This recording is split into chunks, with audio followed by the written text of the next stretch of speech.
तो हेलो नमस्कार दोस्तों, कैसे हैं आप लोग। उम्मीद करता हूँ सब लोग बढ़िया होंगे। तो आज की इस वीडियो में हम बात करेंगे किंगफिशर एयरलाइंस के बारे में, विजय माल्या की गलतियाँ, स्ट्रॉन्ग हुक की आज हम बात करने वाले हैं एक इंडिया के ऐसे लेजेंडरी बिजनेस फेलियर के बारे में। किंगफिशर एयरलाइंस एक एयरलाइन जो शुरू में लग्जरी का सिंबल थी, लेकिन 2012-13 में सबसे बड़ा क्रैश फेस कर गई, और इस फेलियर के पीछे नाम है विजय माल्या। तो इस वीडियो में हम बात करेंगे किंगफिशर एयरलाइंस का राइज और पीक, विजय माल्या के डिसीजन और मिस्टेक्स, फाइनेंशियल मिसमैनेजमेंट और लोन डिफॉल्ट, गवर्नमेंट और आरबीआई के role, lessons of entrepreneurs. Video end तक देखो और समझो कि बिजनेस में लग्जरी और ईगो कभी प्रॉफिट को ख़त्म कर सकते हैं। किंगफिशर एयरलाइंस का शुरुआत, किंगफिशर एयरलाइंस स्टार्ट हुई 2005 में। ठीक है, फाउंडर था Vijay Mallya, king of good time, liquor business के लिए फेमस। एयरलाइन का टैगलाइन था फ्लाई द गुड टाइम्स। ठीक है, तो टारगेट था premium segment, luxury flight, first class, launch, 5 star experience, high service standard. शुरू में वाव फैक्टर था, सब इम्प्रेस्ड थे, लेकिन ये सस्टेनेबल था या नहीं, ये क्वेश्चन स्टार्ट होता ही यहीं से है। एक्सपेंशन स्ट्रेटजी, विजय माल्या की strategy rapid expansion, new aircraft orders, international route launch, premium pricing. Airline में high cost model, low market size, competitors जैसे इंडिगो और SpiceJet, low cost profitable. Luxury over mass market focus, fuel और staff cost continuous बढ़ रहा था। Economic simples अगर समझे, revenue कम plus cost high is equal to loss unavoidable. ठीक है, फाइनेंशियल मैनेजमेंट मिस्टेक, किंगफिशर की सबसे बड़ी प्रॉब्लम फाइनेंस, हाई डेप्ट था, बैंक से 9,000+ करोड़ का लोन था, फ्यूल कॉस्ट हेजिंग गलत थी, रिसीवेबल्स और पेमेंट मिसमैच थी, लोन रीपेमेंट डिले था, आरबीआई ने अलर्ट किया, बैंकों में टेंशन आई।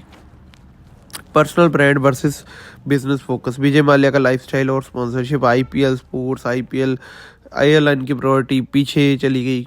वीआईपी लाइफस्टाइल और image management, Vijay Mallya IPL team के ओनर भी थे, सोशलाइट पार्टीज करते थे, क्लब्स जाते थे, हाई प्रोफाइल इवेंट करते थे, मीडिया का फोकस एयरलाइंस पे फोकस नहीं था। ठीक है, इम्पैक्ट क्या हुआ, पब्लिक और इन्वेस्टर कॉन्फिडेंस गिर गया, ऑपरेशनल फोकस लॉस हुआ, एम्प्लॉयज़ एम्प्लॉयज़ का मोराल डाउन हुआ, बिजनेस में पर्सनल ब्रांड और ईगो कभी बिजनेस के ऊपर नहीं होना चाहिए।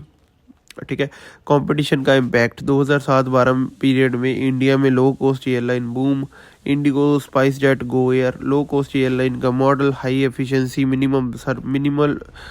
Minimal service, affordable fares. Kingfisher premium model, same routes, higher fares, customer shift to cheaper option, market और कंपटीशन को अंडर एस्टिमेट करना। ठीक है, banks and government intervention, banks के लोन डिफॉल्ट हो गए, आरबीआई और गवर्नमेंट वार्निंग देने लग पड़ी, रीस्ट्रक्चरिंग प्लान अटेम्प्ट हुआ, फेल हो गए। ठीक है, विजय माल्या की strategy, delay loan repayment, negotiate new funding, focus on other businesses. Airline business sustain नहीं हुआ, एयरक्राफ्ट ग्राउंडेड हुए, स्टाफ अनपेड रहा, फ्लाइट कैंसल्ड हुई, लीगल एंड फ्रॉड केसेस। 2012-16 में पीरियड में बैंक्स ने केस फाइल किया, लोन डिफॉल्ट हुए, मिस अप्रोप्रिएशन हुई, विजय माल्या इंडिया से यूके शिफ्ट हो गए। ठीक है, key point, extradition case ongoing, reputation damage हो गई, इन्वेस्टर्स एंड एम्प्लॉयज ने लॉस झेला, 1000 ऑफ एम्प्लॉयड अनपेड हुए, एयरक्राफ्ट रीपोसेस्ड हुआ, ग्राउंडेड ऑपरेशंस हुए, मेंटेनेंस फेल हुई, सेफ्टी रिस्क कम हुआ। ऑपरेशनल फेलियर हाईलाइट करता है कि management failure plus financial mismanagement is equal to disaster. Lesson for entrepreneur, luxury plus ego कभी बिजनेस के ऊपर नहीं। डेप्ट का ओवर यूज डेंजरस, मार्केट और कॉम्पिटिटर को अंडर एस्टिमेट मत करो, पर्सनल ब्रांडिंग से बिजनेस डिस्ट्रैक्ट ना हो, पर्सनल फाइनेंशियल मैनेजमेंट और कैश फ्लो कंट्रोल जरूरी। किंगफिशर फेलियर एक परफेक्ट केस स्टडी है यंग एंटरप्रेन्योर के लिए। ठीक है, अगर विजय माल्या ने ये किया होता, moderate expansion, cost efficient operations, focus on employees and operations, market reality पे ध्यान में रखना, तो एयरलाइन शायद आज भी प्रॉफिटेबल होती और इंडिया में प्रीमियम एयरलाइन सेगमेंट का बेंचमार्क बनता। ठीक है, summary of failure, Kingfisher airline is equal to case study for high ambitious without planning, ego, luxury over fundamentals, डेब्ट mismanagement, failure despite initial success. ये स्टोरी से हमें सिखाती है इमेज प्लस लग्जरी से बिजनेस सर्वाइव नहीं करता, फंडामेंटल और स्ट्रेटजी से सर्वाइव करता है। अगर आपको ये केस स्टडी इंटरेस्टिंग लगी हो तो कमेंट में लिखो Vijay Mallya case study. Video पसंद आई तो लाइक करो, शेयर करो, चैनल को सब्सक्राइब करो। ठीक है, for business case study next video में हम कवर करेंगे येस बैंक क्राइसिस, इंडिया को कल lemon moment. Thanks for watching.